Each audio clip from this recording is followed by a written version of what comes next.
Start. ऐसी सूचना मांगने वाला व्यक्ति उस सूचना को आगे संपूर्ण विश्व को प्रकट कर सकता है। ऐसा अधिकारी हो सकता है जो यह न चाहे कि संपूर्ण विश्व इस बात को जान सके कि प्रोन्नति के लिए उनकी अनदेखी क्यों कर दी गई थी।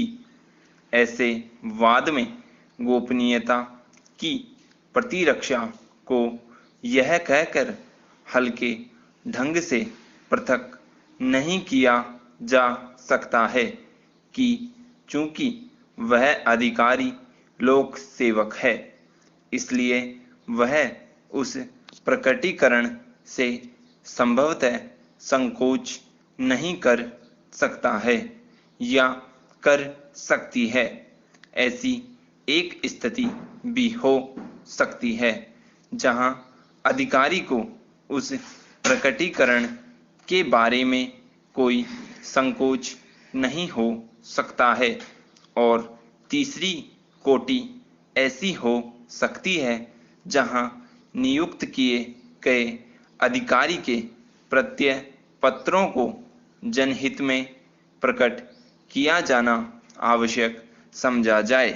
धारित किए गए पद का महत्व भी ऐसा घटक हो सकता है जो सूचना अधिकारी को प्रभावित कर सकता था। प्रतिद्वंदी हितों का मूल्यांकन करने का कोई संभवतः केवल हितबद्ध पक्षकारों को सुनने के पश्चात ही किया जा सकता है। अतः आरटीआई अधिनियम की धारा 11 की उपधारा 1 के अधीन प्रक्रिया बताई गई है। Paragraph change. अतः इस न्यायालय ने यह अभिनिर्धारित किया है कि केंद्रीय सूचना आयोग आरटीआई अधिनियम की धारा 11 की उपधारा 1 के आधार पर भारत संघ की आपत्ति को नामंजूर करने में और भारत संघ तथा डाक और तार विभाग को यह निर्देशित करने में न्यायोचित नहीं था कि श्री केजरीवाल द्वारा यथा मांगे गए दस्तावेजों की प्रतियां प्रदान करें। पूर्व में चाहे जो भी चलन रहा हो, अब अधिकारियों की नियुक्ति के संबंध में फाइलों में अंतर्विष्ट सूचना के बारे में प्रकटीकरण का आदेश किया गया था, और जिस सूचना में उनकी एसीआर फाइलें, ग्रेडिंग, सतर्कता, अनापत्ति आदि सम्मिलित थे, तो धारा 11 की उपधारा 1 के अधीन बताई गई आज्ञापक प्रक्रिया से अभियुक्त प्रदान नहीं की जा सकती है। इस निर्णय के प्रथम पैरा में इस न्यायालय द्वारा विरचित संक्षिप्त प्रश्न का उत्तर सीआईसी द्वारा सकारात्मक दिया गया था।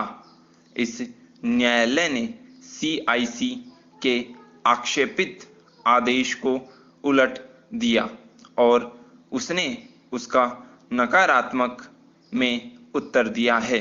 Paragraph change.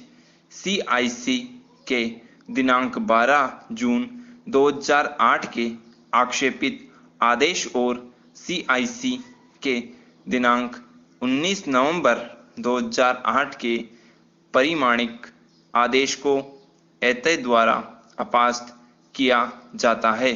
श्री केजरीवाल द्वारा अपीलों को आरटीआई अधिनियम की धारा 11 की उपधारा 1 के अधीन बताई गई प्रक्रिया के अनुपालन के लिए सीआईसी की फाइल पर प्रत्यावर्तित किया जाएगा, जो उस सूचना तक सीमित होगा जिसकी अब श्री केजरीवाल ने मांग की है। हाल ही में गिरीश रामचंद्र देशपांडे बनाम केंद्रीय सूचना आयुक्त एवं अन्य के वाद में इस न्यायालय के समक्ष विचार किए जाने के लिए एक अन्य विवादक उद्भूत हुआ था। वह ऐसा वाद था जिसमें केंद्रीय सूचना आयुक्त ने उक्त वाद में पर पक्षकार के सेवा करियर से संबंधित सूचना से इनकार किया था। स्टॉप।